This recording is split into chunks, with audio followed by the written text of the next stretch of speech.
The US thought it had just killed a Chinese chip maker. Instead, that company came back stronger, posting billions in profit just 2 years later.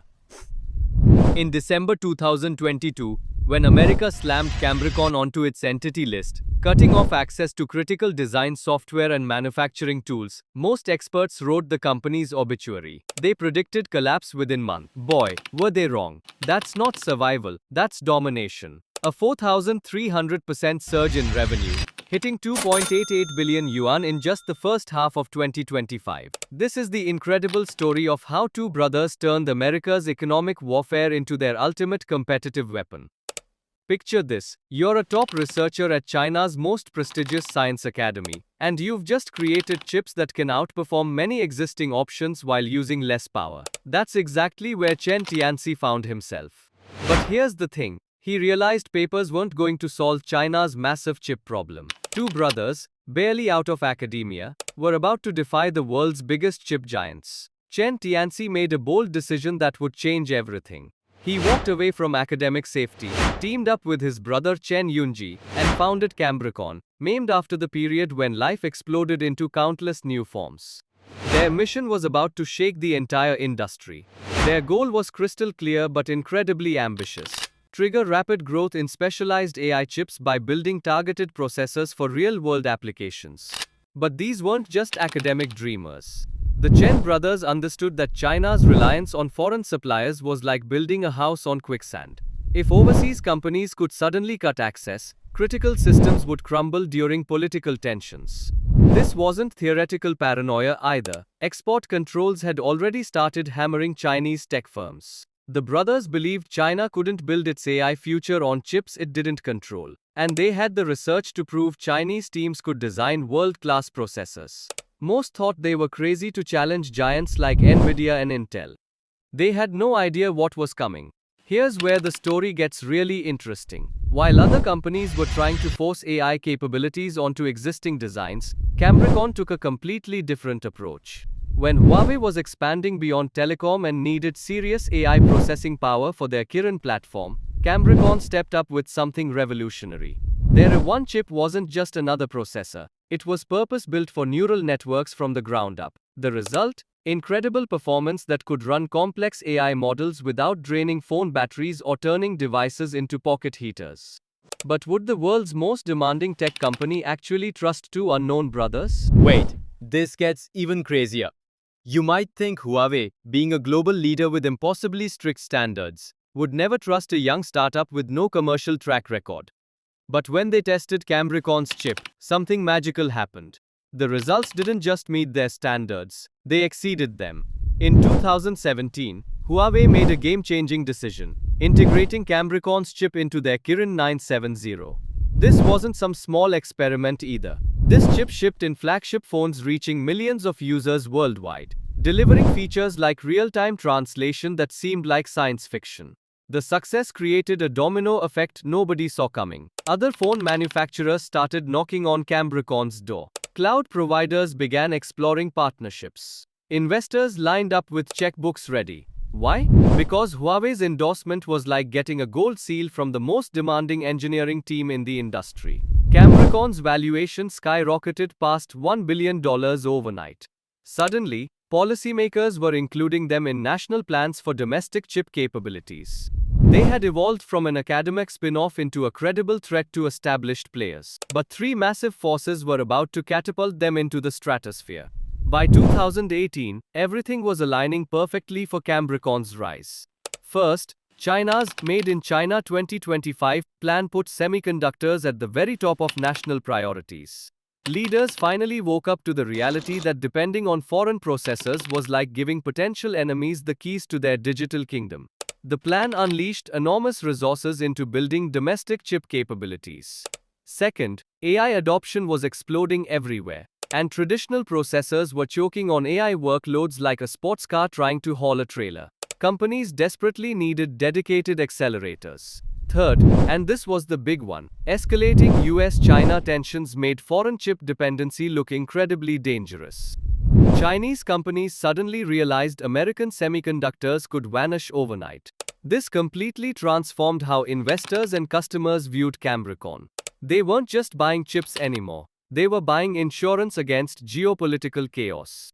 Government backing supercharged their growth in ways that would have taken decades to achieve independently. State-linked funds provided not just capital but access to research facilities, manufacturing partnerships, and early customers.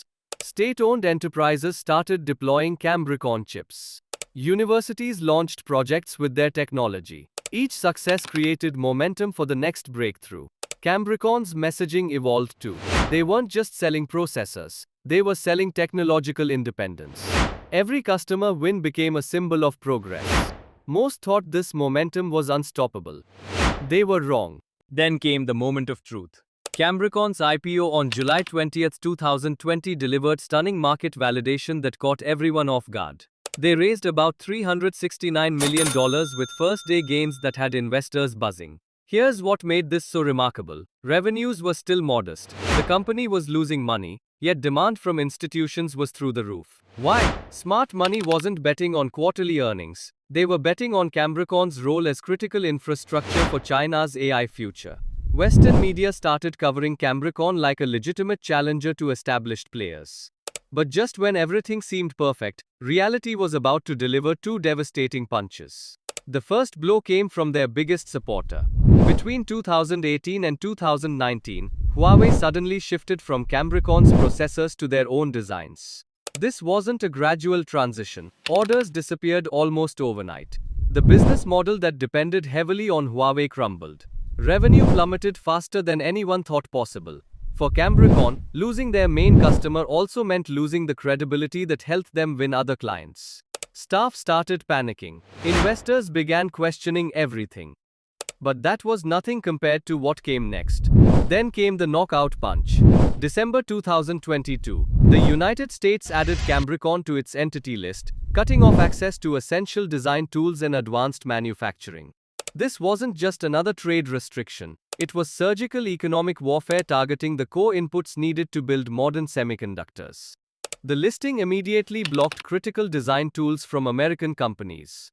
It also severed relationships with advanced manufacturers, forcing Cambricon to use older, inferior processors. These twin shocks created an existential crisis. Staff questioned whether the company could remain competitive. Investors doubted the entire thesis of chip independence. Most thought this was the end. But Cambricon had a very different plan. Here's where Cambricon's response reveals one of the most important lessons in modern business strategy. They discovered how to turn sanctions into an unbreachable competitive advantage. The world's top tech companies don't dominate just because they build better hardware. They win by creating ecosystems that developers can't afford to abandon. Nvidia's secret weapon isn't just chips. It's the software developers are stuck to.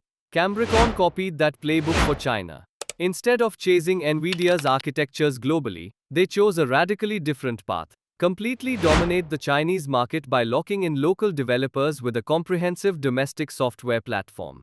This strategy was brilliant. Software lock-in would protect Cambricon even if competitors shipped more powerful chips, because teams that learn their tools would avoid switching due to prohibitive costs and risks. Their partnership strategy revealed the sophistication of this approach. Major Chinese cloud providers integrated Cambricon solutions. Alibaba Cloud offered Cambricon instances. Tencent Cloud added similar options. Major domestic AI models began optimizing specifically for Cambricon's architecture. The ecosystem approach created real switching costs and genuine customer loyalty. Buyers weren't just purchasing chips anymore. They were choosing an entire platform that would define their development workflows for years. And then something extraordinary happened. The results from the first half of 2025 absolutely shocked the entire tech industry. Revenue exploded to worth billions in just 6 months, a mind-blowing 4,300% year-over-year growth that left analysts speechless. This wasn't gradual improvement. Cambricon transformed from losses to massive profits in record time through years of strategic planning finally paying off. Growth came primarily from cloud products as major clients shifted from foreign alternatives to local options. The choice became purely practical for customers. Developers could ship products faster, operations teams received better support, and finance departments enjoyed predictable pricing without geopolitical risk. ByteDance reportedly became a key customer, using Cambricon infrastructure for core workloads powering TikTok and other applications. This win demonstrated serious technical credibility and prompted other major tech firms to evaluate the platform seriously. Patent protection helped maintain healthy margins, with over 1,500 patents making direct copying much harder. Operational efficiency improvements showed the maturation of their strategy. The company focused relentlessly on features customers actually valued, while domestic partnerships reached quality levels supporting profitable scale production. This financial turnaround positioned Cambricon for expansion opportunities that seemed impossible just years earlier. What makes Cambricon's story so compelling isn't just their dramatic recovery from near death experiences, it's how they turned America's most aggressive sanctions into their greatest competitive advantage. They proved that with the right strategy, political pressure can become economic opportunity, and isolation can breed innovation that changes entire industries. As geopolitical tensions continue reshaping global technology markets, Cambricon's playbook offers lessons for any company facing existential external threats. Build ecosystems, create switching costs, and turn constraints into competitive moats. But here's the big question that has investors and governments watching closely. Cambricon turned America's sanctions into its superpower, but can it now challenge Nvidia on the world stage? That's the battle that could reshape the entire future of artificial intelligence.